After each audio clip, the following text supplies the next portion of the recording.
ये अभी न्यूट्रल में है जी। खुद ही गाड़ी पीछे जा रहा है। अभी भी गाड़ी स्टिल न्यूट्रल पे है और चल रही है बगैर गियर के।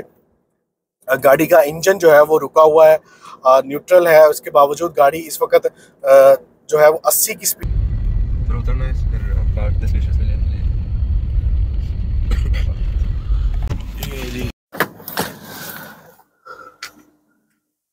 तो ये दोस्तों हम लोग जो है वो पहुंच चुके हैं वादिये बायदा जिसको कहते हैं, और अलबायदा पार्क भी इसको कहते हैं, जो अब इसको वादिये जिन बना दिया गया है।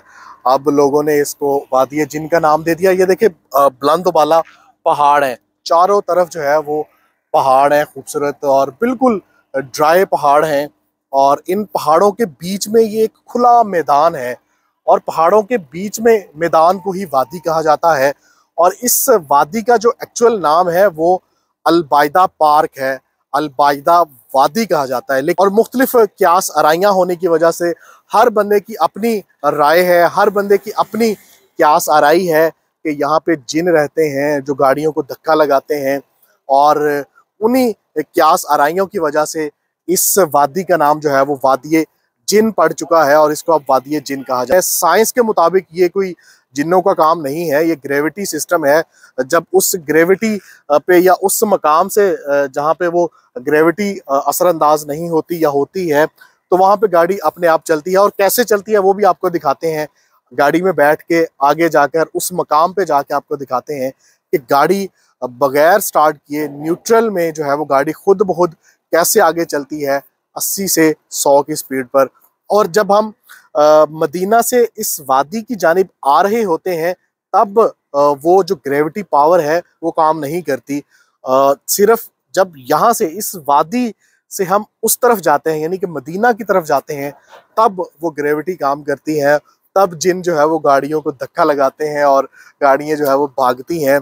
और बहुत से लोग यहाँ पे जो रहते हैं लोकल्स, वो लोगों को बताते हैं कि रात को भी आवाज़ें सुनाई देती हैं, इस जगह हमारी है, ये वादी हमारी है।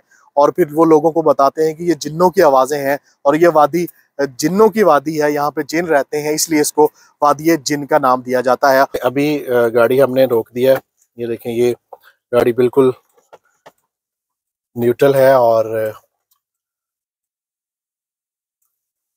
मेरा पाँव भी जो है वो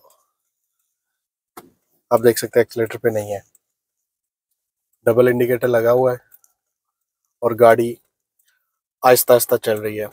ये देखिए कोई स्लोप नहीं है, होता है ना कि स्लोप वाला रास्ता हो, लेकिन गाड़ी आहिस्ता आहिस्ता अब मूव हो गई है। ना ही मेरा पाँव जो है वो एक्सीलेटर पे है और ना ही गाड़ी गियर में है, गाड़ी भी न्यूट्रल में है और जो मेरा पाँव भी है वो भी पीछे है और मैं बिल्कुल आराम से बैठा हूँ।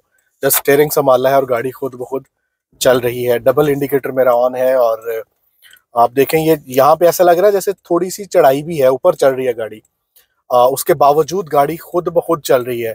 इसमें मैं कुछ नहीं कर रहा, गाड़ी आप समझ लें बिल्कुल इस टाइम न्यूट्रल में है और ये गाड़ी चल रही है। अब ये जिन्नों की पावर है या मकनातीसी कुव्वत है इन पहाड़ों की, या ग्रेविटी पावर है, ये अल्लाह ही बेहतर जानता है, लेकिन गाड़ी चल रही है खुद ब खुद।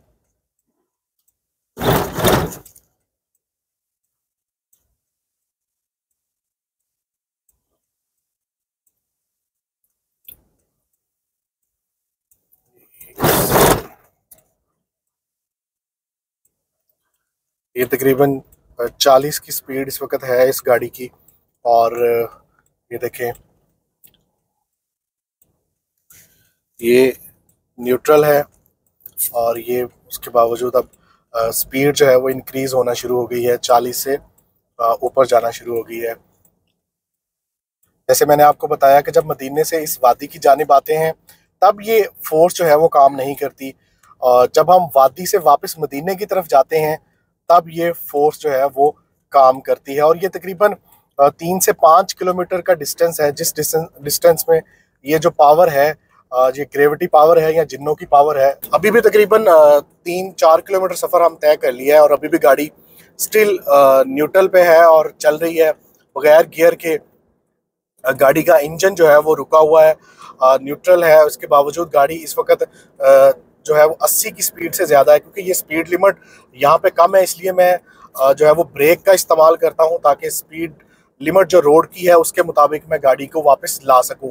लेकिन यहाँ पे थोड़ा सा स्लोप आया था जिसकी वजह से गाड़ी की जो स्पीड है वो 80 प्लस गई है।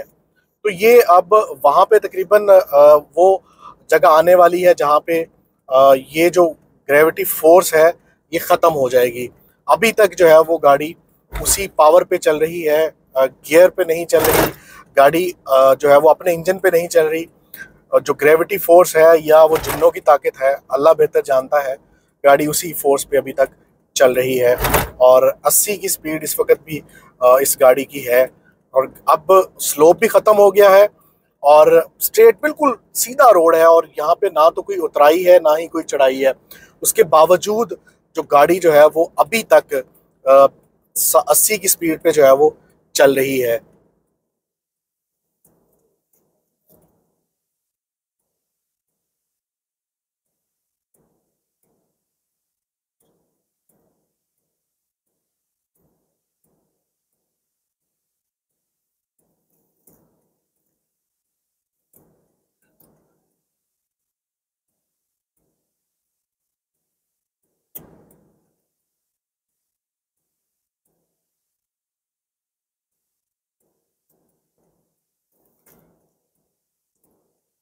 तकरीबन 4 किलोमीटर सफ़र करने के बावजूद अभी तक जो गाड़ी है वो 80 की स्पीड से चल रही है। अब रोड की सिचुएशन ये है कि ना तो कोई उतराई है ना ही चढ़ाई है, लेकिन उसके बावजूद गाड़ी जो है वो ग्रेविटी फोर्स है या जो मकनातीसी कुव्वत है या वो जिन्नों की ताकत है, गाड़ी उसी फोर्स पे चल रही है। गाड़ी अभी भी न्यूट्रल है।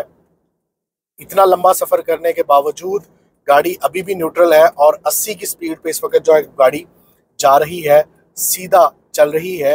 अगर मैंने यूज़ ब्रेक करनी है तो ब्रेक सिर्फ स्पीड लिमिट को कम करने के लिए यूज़ की जा सकती है, लेकिन अभी तक जो है वो मैंने रेस का यानी कि एक्सीलेटर का इस्तेमाल नहीं किया।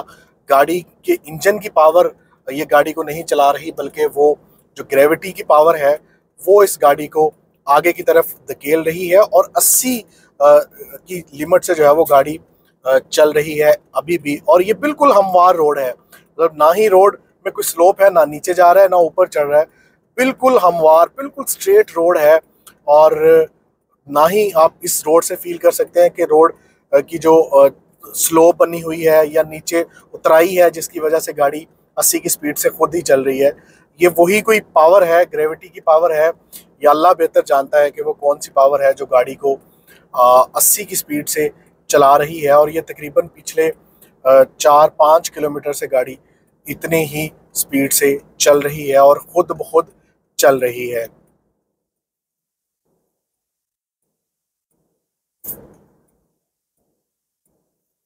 ये अभी न्यूट्रल में है, खुद ही गाड़ी पीछे जा रहा है।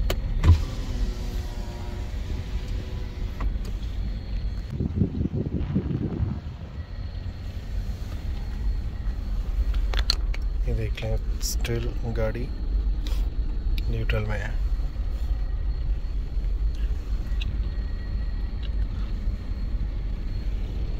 यानी कि सिर्फ इस तरफ जाता है, आगे की तरफ नहीं है। ग्रेविटी जो है वो पूरी, क्योंकि अभी आपने ब्रेक लगाया। जी ब्रेक लगाया, अभी आगे की तरफ। ओके।